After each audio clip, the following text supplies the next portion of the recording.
नमस्कार, आपका स्वागत है। और दाल इंपोर्टर्स 3 दिन से ज्यादा स्टॉक ना रखें, ये हिदायत यहां पर सरकार की तरफ से आती हुई नजर आई है। जो इंपोर्टेड दाल है, उड़द और तुअर, जहां पर हमने भाव बहुत बढ़ते हुए देखे हैं, वहां जमाखोरी रोकने के लिए भी कदम उठाने की हिदायत दी गई है। आपको बता दें कि पिछले कुछ हफ्तों में लगातार हमने यहां पर प्राइसेस बढ़ते हुए देखे हैं। सरकार ने इंपोर्टर्स को निर्देश जारी इसीलिए किए हैं। काफी समय से यहां पर गवर्नमेंट टू गवर्नमेंट मीटिंग्स भी हमने होते हुए देखी हैं और उसका असर यहां पर फाइनली देखने को मिला है। सरकार काफी समय से सीधे शब्दों में जो पल्सेस ट्रेडर्स हैं उनसे लगातार बात करती आई है और उनको कहती भी आई है कि वो यहाँ पर इंपोर्ट जो है उसको होल्ड ना करें। कुछ स्टेटमेंट्स ये भी निकल के आई थी कि जो इंडियन ट्रेडर्स हैं वो म्यांमार में ही अपना जो दाल इंपोर्ट करके है उसे वहां पर होल्ड कर रहे हैं। कुछ स्टेटमेंट्स ये भी हमने सुनते हुए नजर आई हैं कि जो इंडियन इंपोर्टर्स हैं वो आगे के जो वायदे हैं उनमें भाव बढ़ा बढ़ा के बात कर रहे हैं। जो लैंडेड कॉस्ट है वो ऑन द हायर साइड ही रही है। हम पीछे म्यांमार एसोसिएशन के जो हेड हैं उनसे भी बात कर रहे थे और सबका यही कहना था कि जी हाँ, फंडामेंटल स्ट्रांग हैं और माल की कमी भी है, लेकिन उसके बावजूद भी प्रॉफिटेयरिंग के लिहाज से काफी सारे जो इंडियन ट्रेडर्स हैं यहाँ पर जमाखोरी करते हुए नजर आए हैं, इंडियन मार्केट्स में, आउटसाइड मार्केट्स में, और वायदे में यहाँ पर भाव बढ़ाने की भी यहाँ पर बातें की गई हैं। तो इंपोर्टर्स जो इंपोर्ट की हुई तुअर और उड़द है उसे 30 दिनों से ज्यादा अपने पास ना रखें। साथ ही राज्यों से कहा है कि वो इंपोर्टर्स को स्टॉक एडवाइजरी के नियमों का भी पालन करने को कहें। ये पहले भी सरकार ये कह चुकी है। हमारे साथ सुमाया इंडस्ट्रीज के चीफ ग्रोथ ऑफिसर दीपक परीक अब जुड़े हैं। दीपक, आपसे बात भी हो रही थी और हमने म्यांमार से भी बात की थी और काफी कॉन्ट्रडिक्टिंग स्टेटमेंट्स यहाँ पर सुनने को मिली हैं, बट क्लैरिटी निकल के यही आई है कि फंडामेंटल स्ट्रांग है, लेकिन साथ साथ में जो भाव बढ़े हैं उसमें काफी हद तक इंडियन ट्रेडर्स का भी हाथ है। दीपक, आपको मेरी आवाज आ रही है? हर सवाल को जवाब कह रहे हैं वो जो एक सवाल खाली जो दीपक, आपको हमारी आवाज आ रही है? आवाज आ रही है। दीपक, कैसे आप देखते हैं, क्या लगता है आपको? जी, talk about everything about ministry. Madam, इसमें ऐसा है कि आई बिलीव कि like this is a welcome step definitely, कि जहाँ पे भी कुछ ब्लैक शीप्स थे which were trying to like origin के ऊपर होल्ड करने की जो कोशिश कर रहे थे और इवन इन लाइक इंपोर्ट करके उसको डेफिनेटली क्लियर नहीं करवा रहे थे, उसके लिए एक स्टर्न मैसेज दिया गवर्नमेंट ने। It is a welcome step definitely, like we all appreciate कि ब्लैक शीप्स नहीं होने चाहिए सिस्टम के अंदर, और जो भी स्पेकुलेट करने के लिए उस रीजन के कारण जो होल्ड कर रहे थे उनको एक वेरी क्लियर मैसेज चला गया है कि like this is not done, and I appreciate government step and I look forward that it's definitely like उस तरह के ट्रेडर्स जो मैनिपुलेट करना चाह रहे हैं वो एग्जिट लेंगे। Deepak, as of now of course जो बातें यहाँ पर होती ही रही हैं, आपको क्या लगता है किस तरह की एज ऑफ नाउ डिक्लेरेशन है कि कितना स्टॉक लोगों के पास पड़ा हुआ है? बिकॉज सरकार भी ये भी कॉन्स्टेंटली कहती रही है कि सब लोग अपना जो स्टॉक है वो टाइम पे यहाँ पर फिलहाल नहीं बता रहे हैं। दूसरी बात, एज ऑफ नाउ होल्डिंग किस तरह की है? अगर उसको 30 दिन के ऊपर अगर लोग होल्ड कर रहे हैं तो वो कितनी क्वांटिटी में है? मैडम, ऐसे कुछ ज्यादा क्वांटिटी नहीं होगी। We are looking at few 10,000 of tons only, right? It is not in lakhs of tons. So definitely कुछ like 2 या 3% ऑफ द मार्केट होगा जिसके अंदर इस तरह के लोग होंगे जो जमाखोरी करके प्रॉफिटियरिंग करने की कोशिश कर रहे होंगे, पर ये स्टॉक बहुत ज्यादा नहीं है। सो इसका I am not seeing that having too much of impact on the pricing, but this is a welcome step because like गलत तरीके के ट्रेडर्स हैं उनको वीड आउट करना जरूरी है। हम पीछे शामना सारिया से भी बात कर रहे थे और उनका भी ये कहना था कि जिस तरह की ट्रेडिंग फिलहाल इंडियन मार्केट्स में हो रही है, इवन एज एक्सचेंज पे वायदा नहीं है लेकिन स्पॉट में अपना अपना वायदा सब खोल के बैठे हैं। कोटेशंस ही अगले अगले महीने की और बढ़ के यहाँ पर आती जा रही हैं। कैसे देखते हैं आप वो on ground physical trades? Ma'am, उसके अंदर one of the reason is that खासकर आप ये जो बात कर रहे हैं ये सारे लाइक जो हो रहा है ये अफ्रीका से मार्केट सेंट्रिक हो रहा है, because lot of heat has been created because high price के कारण डेफिनेटली अफ्रीका के जो ट्रेडर्स हैं they are trying to take benefit out of that. So वो डेफिनेटली जो मैंने आपको भी बताया था कि लाइक $1,000 के ऊपर जो फॉरवर्ड ओपन हुआ था लेकिन फिर वापस उन्होंने बंद कर दिया। उसका रीजन यही है कि like market itself is not very sure कि लाइक जब डिलीवरीज आएंगी उस टाइम प्राइसेस क्या रहेंगी, तो उसके अंदर definitely people are trying to look at upside. Going forward, I believe कि like ये definitely like next 2 months are very important। उसके बेसिस के ऊपर डिसाइड होगा कि like अफ्रीका किस प्राइस के अंदर इंडिया को सप्लाई कर पाता है।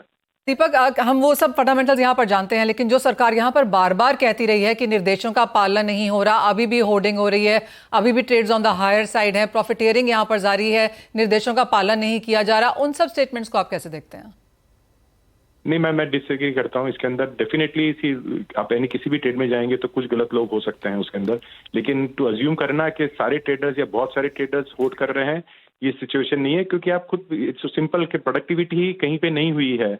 और जहां तक इंपोर्ट की बात है, गवर्नमेंट को मालूम है कि कितना इंपोर्ट हुआ है, डीजीएफटी को मालूम है कितना इंपोर्ट हुआ है, सो कितना होर्डिंग हो रहा है, they are having all this number, right, and there is no way you can get. ये स्मगलिंग तो होता नहीं कि तुरंत कहीं से घुस जाएगा, वो किसी न किसी पोर्ट से ही आएगा, तो उसके ऊपर गवर्नमेंट का कंट्रोल है। अब जहां तक ओरिजिन की बात है, अगर आज हम बात करते हैं, अगर ईस्ट अफ्रीका के अंदर क्रॉप अगर वीक दिख रही है, तो डेफिनेटली लोग आज ये पोजीशन लेना चाहेंगे कि फ्यूचर के अंदर अगर प्राइस बढ़ती है तो उसका फायदा लें।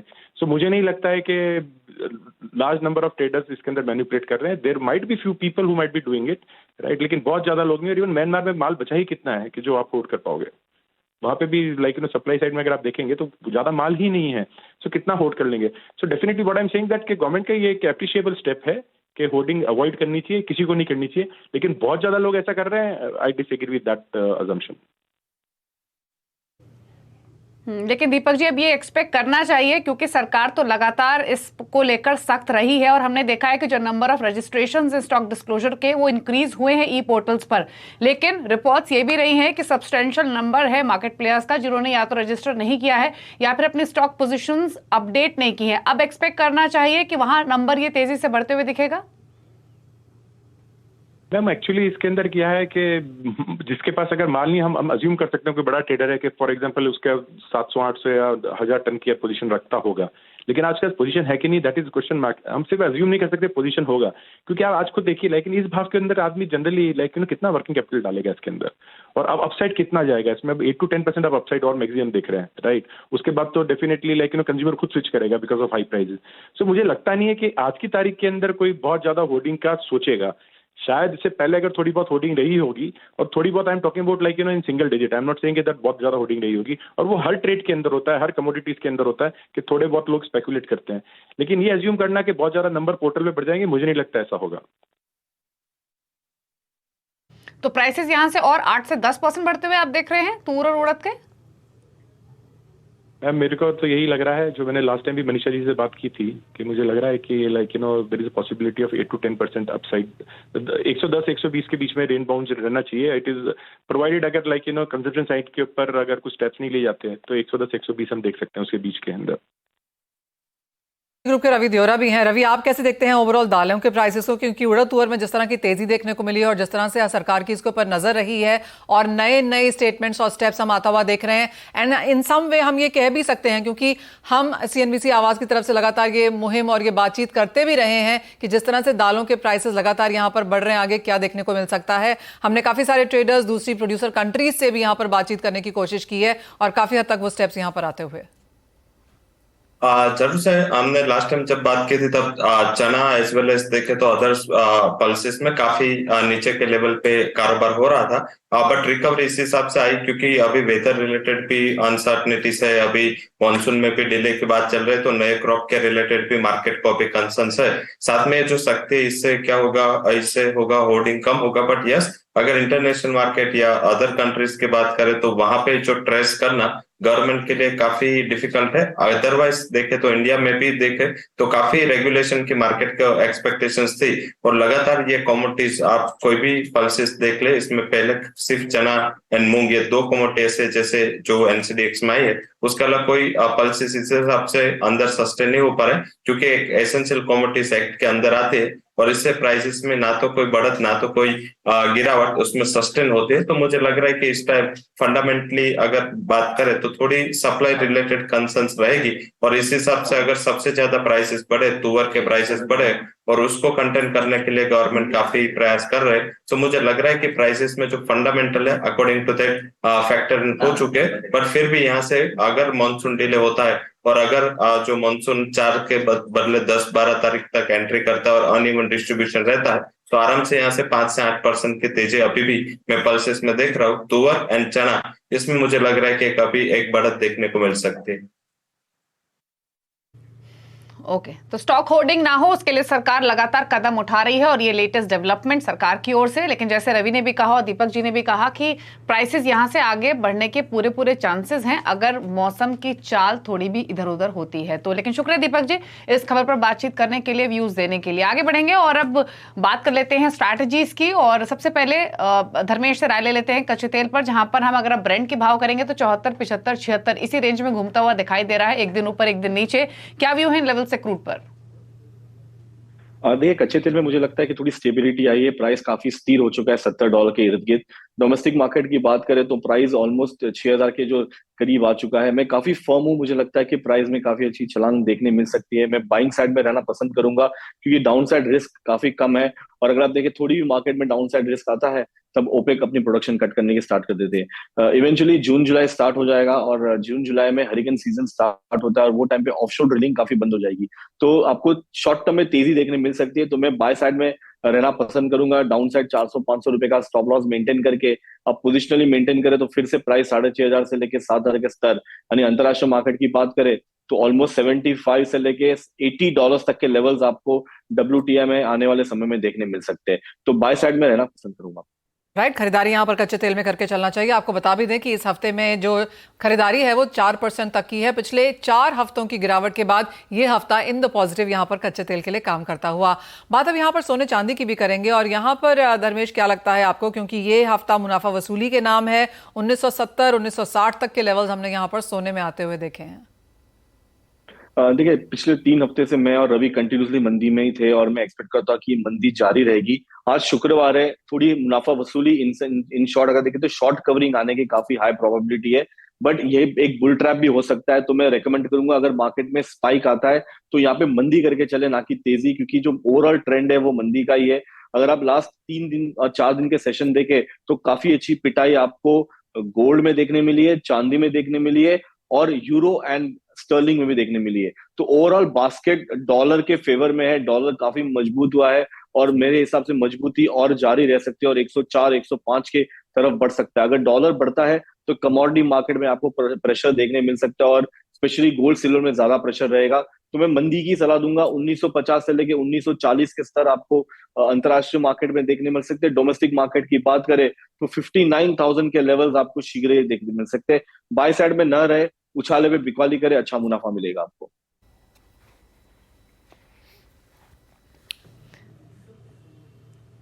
अभी आप कैसे देखते हैं सोने चांदी को, क्योंकि आप दोनों ही एक साथ चले हैं यहाँ पर, और सोने के बारे में तो यहाँ पर धर्मेश ने कहा ही, लेकिन चांदी में भी क्या गिरावट की एक्सपेक्टेशन और है? कंपैरेटिव गोल्ड के सामने चांदी थोड़ी वीक है एंड इस हिसाब से काफी प्रेशर उसमें आ चुका है। तो मुझे लग रहा है कि वहां पे एक ट्रेंड ध्यान रखें इंटरनेशनल मार्केट में, जब तक 2470 का लेवल ब्रेक नहीं होता तब तक मुझे लग रहा है कि अपर साइड कैप रहेगी एंड पर्टिकुलर ये काफी बड़ा सपोर्ट था, वो ब्रेक करके सस्टेन भी हो रहा है। एंड फंडामेंटल थोड़े अलग हो रहे हैं फंडामेंटली, जैसे लास्ट वीक पे हमने डॉलर इंडेक्स में 105 के लेवल की बात की थी जब डॉलर इंडेक्स 101 था।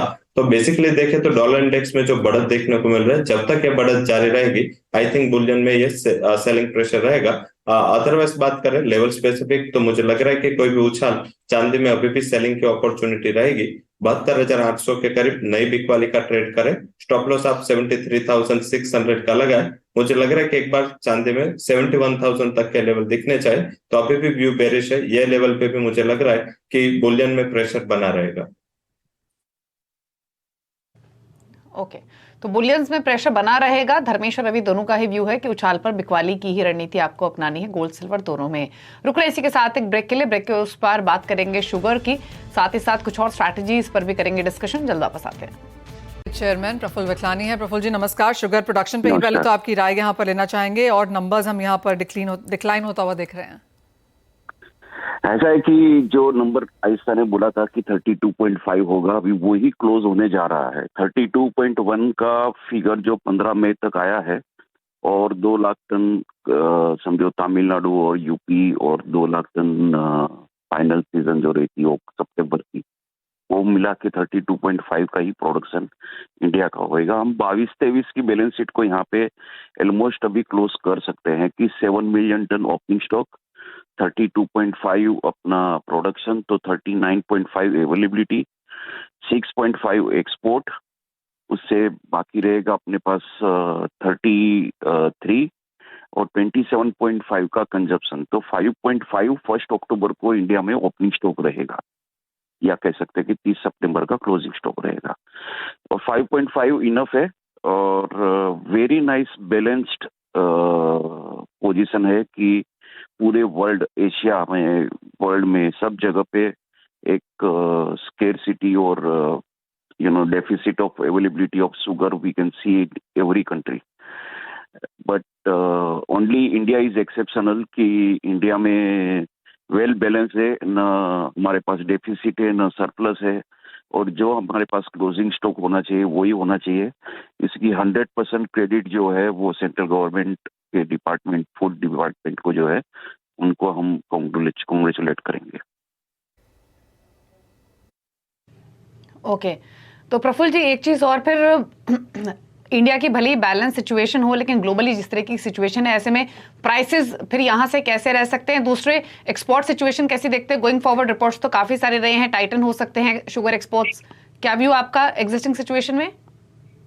ये सिचुएशन में ऐसा है कि जहां तक हिंदुस्तान की प्राइसिंग, अभी दोनों चीज को अलग देखनी पड़ेगी। हिंदुस्तान में एसेंशियल कमोडिटीज एक के नीचे काफी पावर्स गवर्नमेंट को दिए गए, वैसे तो अभी कोई जरूरत भी नहीं पड़ेगी यूज करने की, और यहाँ पे रिलीज मैकेनिज्म की जो सिस्टम है वो इंडस्ट्री को भी प्रोटेक्ट करती है और गवर्नमेंट को भी प्रोटेक्ट करती है और कंज्यूमर को भी प्रोटेक्ट करती है। तो हमारे यहाँ जो आज के प्राइस है 3370 से 3430 बेस महाराष्ट्र, इससे आप 1 रुपी 50 पैसा आप एक्स्ट्रा साउथ लाइन पे पकड़ लीजिए तमिलनाडु में, और यूपी में 2 रुपया 50 पैसा एडिशनल पकड़ना पड़ता है, बेस महाराष्ट्र बनती है। ये सेम प्राइस में 1 रुपया प्लस माइनस के ऊपर कुछ होने जाना नहीं है। वो जो मंथली रिलीज कोटा देगा उसके ऊपर ही प्राइस चलेगी। अब जहां तक वर्ल्ड की जो बातें हैं, कुछ ब्राजील में अभी इंफ्रास्ट्रक्चर जो है पोर्ट के थोड़े बहुत सुधरे, इतने जरूरत उतने नहीं है, तो मुझे ऐसा नहीं लगता है कि कोई वर्ल्ड प्राइस कम हो। वर्ल्ड प्राइस जो है वापस एक बार जैसे ही ब्राजील की सीजन पूरी होगी तो 27 सेंट पे चली जावे तो कोई भरोसा नहीं है, क्योंकि इंडिया अभी निर्यात करने के लिए ये 2023 में आउट है। हमें कहीं से भी नहीं लग रहा है कि इंडिया कभी भी कोई भी डिसीजन दे पाए। हो सकता है दिसंबर में कोई प्रोडक्शन फिगर कैसा है 23-24 उसके ऊपर रिव्यू होने सिवाय कुछ भी बाकी नहीं है। तो India is no more supplier to the world. तो इंडिया कट हो जाने की वजह से वर्ल्ड में प्राइसेस सॉफ्ट होने की कोई भी उम्मीद बची नहीं है, एक्सेप्शनल की अभी वहां पे सीजन है ब्राजील में, तो सीजन उनकी सितंबर तक चलेगी, तो ठीक है आप सितंबर तक प्राइस ओके पकड़ लीजिए, सितंबर के बाद वापस फायर लग सकती है वर्ल्ड में। ऑल राइट जी हाँ, 11 साल के हाईज हमने वहां बनते हुए देखे हैं। लगाना पिछले एक हफ्ते की बात करें तो करीबन 2.5% की गिरावट उन हाईज से इंटरनेशनल शुगर प्राइसेस में देखने को मिली है। लेकिन जैसे कहा गया कि इंडिया इंटरनेशनल मार्केट से आउट है और अगर वहां पर कोई डेफिसिट बनता है तो उसका फायदा प्राइसेस में आएगा। बहुत शुक्रिया प्रफुल्ल जी साथ देने के। जी मनीषा जी, ये जो 2.5% गिरावट है ना, वो अभी सीजनल सप्लाई रेगुलराइज हो रही होने है की वजह से है। जी एब्सोल्युटली। और आई एम श्योर प्रफुल्ल जी कुछ तो भी मुनाफा वसूली भी यहाँ पर जरूर देखने को मिली होगी जिस तरह की बाकी कमोडिटीज में है, but I get your point कि तेजी बरकरार यहाँ पर रह सकती है। ये तो बात हुई चीनी की, लेकिन बाकी कमोडिटीज में भी कुछ मुनाफा वसूली आज देखने को मिली है। रवि आपसे जानना चाहेंगे, क्योंकि चाहे वो मसाले हैं जहां पर कुछ मुनाफा वसूली है, ईसबगोल में अच्छी खासी गिरावट देखने को मिली है, आपकी कोई top trading strategies? Agriculture commodities में मुझे लग रहा है कि लेवल पे अगर जाना है तो आई थिंक आज थोड़ा कॉन्ट्राबेट टर्मरिक में लेना चाहिए। आज की जो गिरावट है या सस्टेन यहाँ पे हुआ है, अगर 8200 पे मिलता है बाई करें। स्टॉप लॉस आप नीचे 8120 का लगा है। शॉर्ट टर्म में मुझे लग रहा है कि रैली रिज्यूम होके 8360 तक के प्राइसेस आपको टर्मरिक में देखने को मिल सकते हैं। वहीं जो सेकंड रिकमेंडेशंस में भी मेरा व्यू थोड़ा कॉन्ट्रा गुआरगम में रहेगा। ये करेक्शन के बाद 11000 के आसपास मुझे लग रहा है कि अच्छा सपोर्ट है, वो सपोर्ट ब्रेक नहीं होना चाहिए। 11000 के करीब बाय करें। जून कॉन्ट्रैक्ट स्टॉप लॉस 10800 का लगा है। अपर साइड मेरा मानना है कि 11400 तक के लेवल आपको देखने को मिल सकते हैं। दोनों कॉन्ट्रैक्ट है वो 2 से 3 ट्रेडिंग सेशन की मेरी स्ट्रेटेजी रहेगी। ओके, क्विकली एक बेस मेटल्स पर धर्मेश की राय और ले लेते हैं। धर्मेश, क्या व्यू बेस मेटल्स पर, क्या स्ट्रैटेजीज?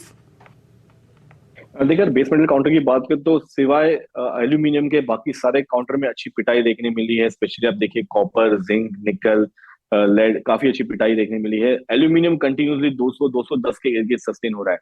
तो मेरी रिकमेंडेशन कॉपर की रहेगी, क्योंकि कॉपर डाउनसाइड रिस्क काफी लिमिटेड है। मार्केट 700 के नीचे लाइक ऑलमोस्ट अगर देखिए तो पूरे एक साल में मार्केट ने 720 से 820 का 20 तक की मूवमेंट दिखाई है। तो ये पूरे 100 रुपए की मूवमेंट अपसाइड और डाउनसाइड दे चुका है। तो मैं रेकमेंड करूंगा कि यहाँ पे निवेश करके चल सकते हैं। मेरे 715 का स्टॉप लॉस रखे, क्योंकि अगर यहाँ से मार्केट अगर फिर से बाउंस करता है तो फिर से ये 740 से 750 के स्तर दिखा सकता है। ये गिरावट सिर्फ और सिर्फ डॉलर इंडेक्स की वजह से आई है, बाकी कोई मार्केट में इतनी बड़ी न्यूज है नहीं। बट मैं रेकमेंड करूंगा कि बाय साइड में रहे तो बेटर रहेगा, आपको अच्छा मुनाफा मिल सकता है। ओके, चलिए, तो ये रही स्ट्रैटेजीज सभी कमोडिटीज पर। शुक्रिया धर्मेश और रवि, आप दोनों का ही आने के लिए शो में और अपने व्यूज देने के लिए। इसी के साथ एक ब्रेक के लिए भी रुक रहे हैं। ब्रेक के उस पर अब देखिए वायदा मार्केट का पूरा एक्शन फ्यूचर एक्सप्रेस में। मुझे और मनीषा जी को दीजिए इजाजत। नमस्कार।